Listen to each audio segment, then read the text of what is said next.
청구인 대통령 윤석열을 파면한다.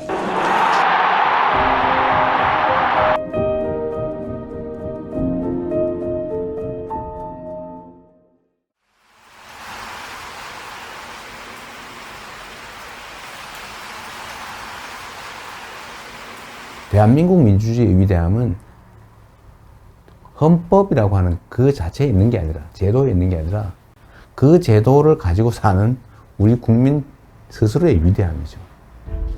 억압을 하면 포기하고 좌절하고 굴복하는 게 아니라 결국 그걸 이겨내요. 역사에서 그렇게 보여졌던 거죠. 정말 진정한 의미의 민주적 국가를 훼손하려는 그들의 시도에 대해서 끊임없이 저항해 왔어요. 이번에도 저항한 거죠. 강력한 무력을 동반한 현실적 권력을 끌어내렸지 않습니까? 저는 우리 국민들의 이 위대함이 대한민국의 위대함의 원천이라고 생각해요. 아마도 세계사에 남을 일이 될 겁니다. 그런데 겨울이 너무 길고 깊었어요. 그런데 그 길고 깊은 겨울을 결국은 우리 국민들이 깨고 나오는 중이잖아요. 아마 겨울이 깊었던 것처럼 봄은 더 따뜻하겠죠. 네. 따뜻한 봄날을 한번 꼭 만들었으면 좋겠습니다. 영원할 것 같던 그 겨울도 가고 이제 봄이 옵니다. 더 아름답고 더 따스한 봄을 우리의 두 손을 함께 잡고 함께 만들어 갑시다. 희망의 대한민국 바로 우리의 손으로 확실하게 만들어 갑시다. 여러분 고맙습니다.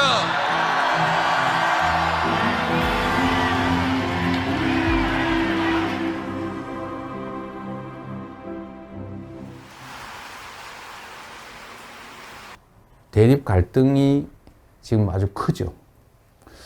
그런데 그 원인은 뭐냐? 뭐 여러 가지가 있어요. 아주 근본적인 거는 경제적 이유입니다. 먹고 살기가 어려워져서 그래요. 세상 사는 게 힘들어서 그렇습니다. 그런데 왜 그러면 더 잘 살게 됐는데 왜 부족하게 됐냐? 편중됐기 때문이죠. 소위 양극화, 불평등, 격차. 이게 너무 커졌어요. 우리 사회가 총량으로는 과거보다는 더 많은 걸 가지고 있게 됐는데 개별적으로 보면 그게 너무 많이 한 군데 몰려 있습니다. 근데 이게 이제 사실은 갈등의 원인이죠. 지금 우리 경제는 여러 면에서 일종의 사면초가 같은 상태 같습니다. 전 세계적으로 성장률 전체가 떨어지고 있어요. 그리고 경제는 사실 민간 영역만으로는 제대로 유지 발전되기 어려워요. 정부 영역의 역할이 중요한데 지금 거의 3년 동안 정부는 경제를 방치해뒀죠. 이제는 첨단 과학기술에 대한 투자가 중요한 시대가 됐습니다. 근데 문제는 과학기술의 수준이 너무 높아져가지고 개별 기업들이 감당할 수 없는 상황이 됐어요. 그래서 정부 단위의 인력 양성, 또 대대적인 기술 개발, 연구 개발 투자, 스타트업이나 벤처에 대한 대규모 투자. 또 그렇게 하면 다시 또 살아날 수 있습니다. 우리 너무 좌절할 필요 없는 거죠.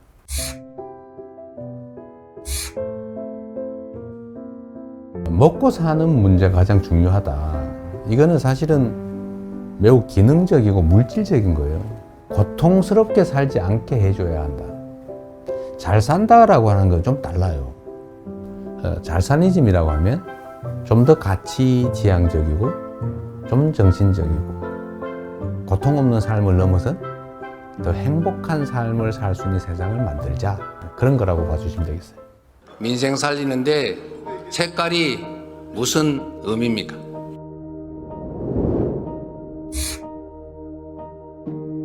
정치라고 하는 것은 현장이죠. 현장에서 국민들의 삶을 놓고 실제로 그 삶을 결정하는 거예요. 그게 빨간색이냐 파란색이냐 아니면 어떤 방법이, 정책이 누구의 생각에서 시작된 것이냐. 그럼 특별한 의미가 없죠. 어떤 게 더 유용하고 어떤 게 더 필요하냐. 이게 최고의 기준이 돼야 된다. 제가 정한 원칙이 있어요. 대개의 공직자들의 태도를 보니까 중요하고 큰 일을 고민하느라고 작아 보이는 일들을 미뤄둬요. 그러니까 엄청나게 쌓여요. 공직자는 100만 명이 걸린 일이냐 100명이 걸린 일이냐 하면 이 10,000배로 중요한 일이라고 생각하지만 100명이 걸린 일조차도 그 100명은 목숨이 걸린 거예요. 그래서 모든 일이 다 중요하니 작고 쉽고 간단하게 보이는 일을 최대한 빨리 해치운다. 그것도 큰 일을 안 한 건 아니에요. 그건 그것대로 고심하고. 저는 제 업무 책상에 서류가 쌓여 있지 않아요. 안 쌓아 놓습니다.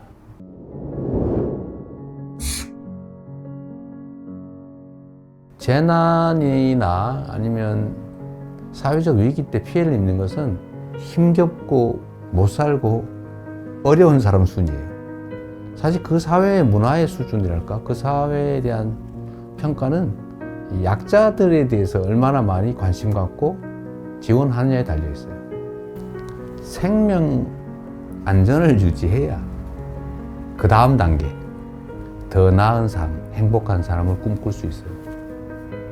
그래서 국민의 생명과 안전을 지키는 것은 정부가, 국가가 해야 될 가장 중요한 일입니다. 뭐든지 문제를 생각해 보면 우리가 조금 더 신경을 썼더라면 막을 수 있었던 사고로 보여져요. 누가 얼마나 체계적으로 신속하게 대응하느냐에 따라서 피해는 매우 적을 수도 있어요.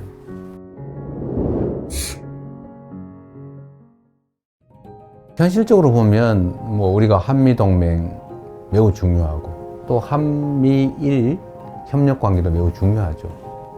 그 속에 일관되는 원칙은 대한민국의 국익이 최우선이다. 거기에 따라 판단하면 되겠죠. 경쟁할 영역은 경쟁하고 협력할 영역은 협력하고 또 서로 갈등할 영역은 잘 조정하는 거죠.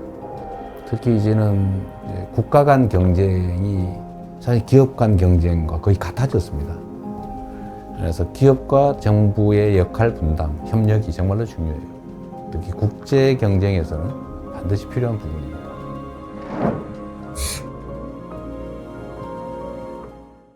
김구 선생이 정말 우리가 먹고 사는 것조차 해결하지 못하는 그 시대에 우리가 꿈꾸는 나라는 문화가 강한 나라다. 문화 강국 얘기를 하셨어요. 정말 저는 우리의 역량을 통찰한 정말 해안이었다. 지금 문화 영역에서는 정말 세계를 상당 부분 선도하고 있지 않습니까? 그럼 우리 K컬처, 한류라고 보통 부르지 않습니까? 근데 여기에 더해서 이제는 K민주주의, 아마 이번 2번에 걸친 촛불혁명, 빛의 혁명을 통해서 무혈의 평화혁명으로 현실 권력을 끌어내리는 세계사에 없는 이런 일들이 민주주의의 이름으로 이루어졌지 않습니까? 정말로 위대한 민주주의의 힘을 보여준 거죠. 대한민국이 세계를 선도하는 여러 영역들이 있다고 봐요.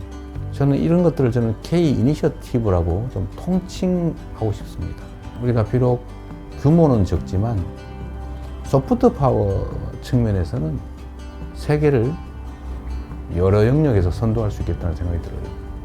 그런 나라 한번 꼭 만들어 보고 싶어요.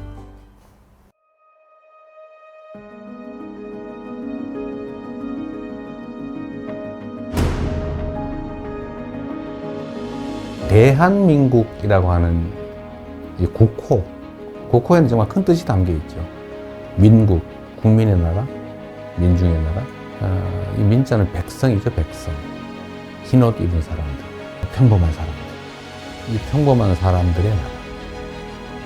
그리고 작지만 큰 나라. 많은 사람이 희망을 가지고 행복한 삶을 꿈꾸는 그런 세상이 봄나라 아니겠어요? 진짜 대한민국을 만들고 싶습니다. 그냥 이름만 있는 대한민국이 아니라 진짜 대한민국. 그리고 그 대한민국은 대한국민이 만들어가는 거죠. 그 대한국민의 훌륭한 도구, 최고의 도구, 이재명이 되고 싶습니다.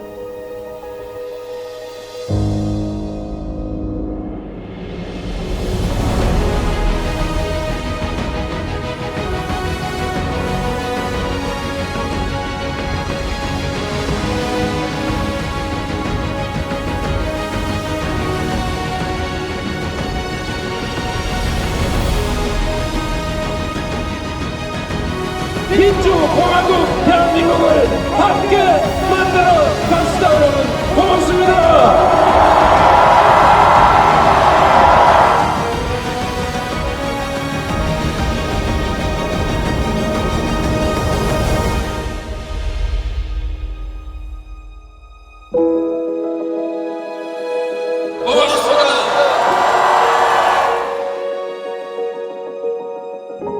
진짜 대한민국을 만들기 위해 대통령 선거에 출마합니다.